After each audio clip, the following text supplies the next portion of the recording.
Akhir-akhir ini kita mendengarkan begitu banyak kasus yang terungkap di media massa tentang anak dan remaja yang mengalami kekerasan seksual. Kebanyakan pelakunya adalah orang-orang yang dekat dengan korban. Untuk mencegah kekerasan seksual, kita perlu waspada dan cerdas agar tidak terjebak dalam perangkap pelaku kekerasan seksual. Oleh karena itu, yuk kenali apa itu kekerasan seksual.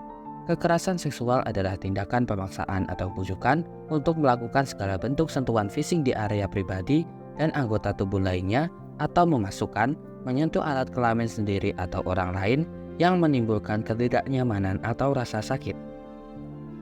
Menurut Undang-Undang Nomor 12 Tahun 2022 tentang tindak pidana kekerasan seksual, ada beberapa bentuk kekerasan seksual, yaitu pemaksaan perkawinan, pemaksaan sterilisasi, pemaksaan kontrasepsi, pemerkosaan, perbuatan cabul, dan persetubuhan terhadap anak.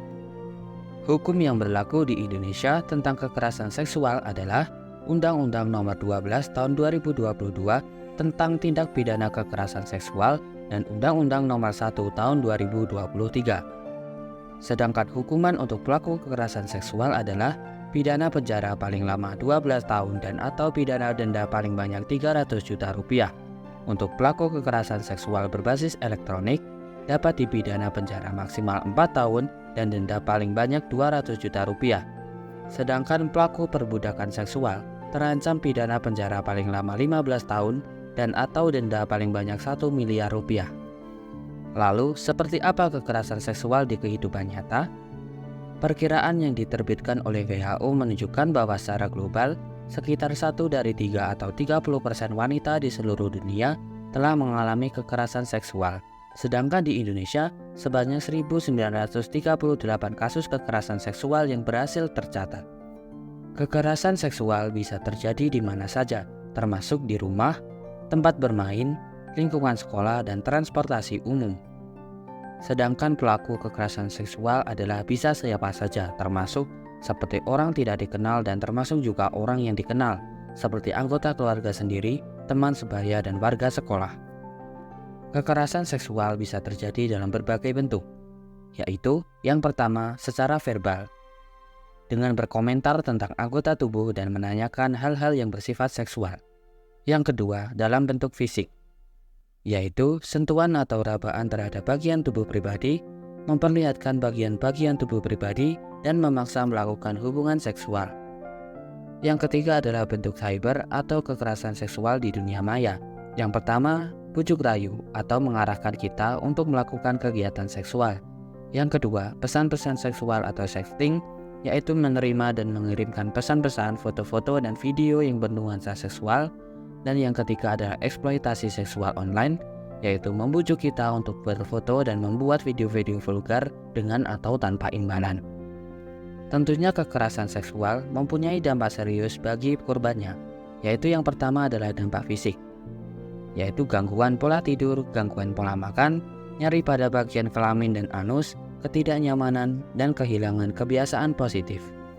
Yang kedua adalah dampak psikis, yaitu takut bertemu orang, sering memilih sendiri, menyakiti dan menyalahkan diri sendiri, mudah tersinggung, dan trauma serta depresi. Ketiga adalah dampak sosial, yaitu prestasi menurun, sering membolos, kemungkinan menjadi pelaku kekerasan seksual, menjadi pelaku bullying, dan malas melakukan kegiatan bersama masyarakat. Cara mudah yang dapat dilakukan untuk melindungi diri dari kekerasan seksual adalah dekat dengan seluruh anggota keluarga, komunikasikan dengan orang tua tentang semua yang terjadi, baik di dunia nyata maupun di dunia maya, dan yang ketiga adalah berpendirian teguh. Selain itu, tips yang dapat dilakukan untuk melindungi diri dari kekerasan seksual adalah menanamkan prinsip bahwa kamu berhak merasa nyaman dengan tubuhmu, pahami siapa saja yang boleh memegang tubuhmu, berpakaianlah yang pantas dan sopan, dan jangan berteman dengan orang yang membuatmu tidak nyaman. Dan apabila kita merasakan bahwa kita adalah korban kekerasan seksual, kita dapat menghubungi puskesmas terdekat, polisi, pusat pelayanan terpadu pemberdayaan perempuan dan anak, serta Kementerian Pemberdayaan Perempuan dan Anak dengan menghubungi nomor 082 125 75 123. Perlu diingat, tak ada seorang pun yang layak menerima kekerasan seksual.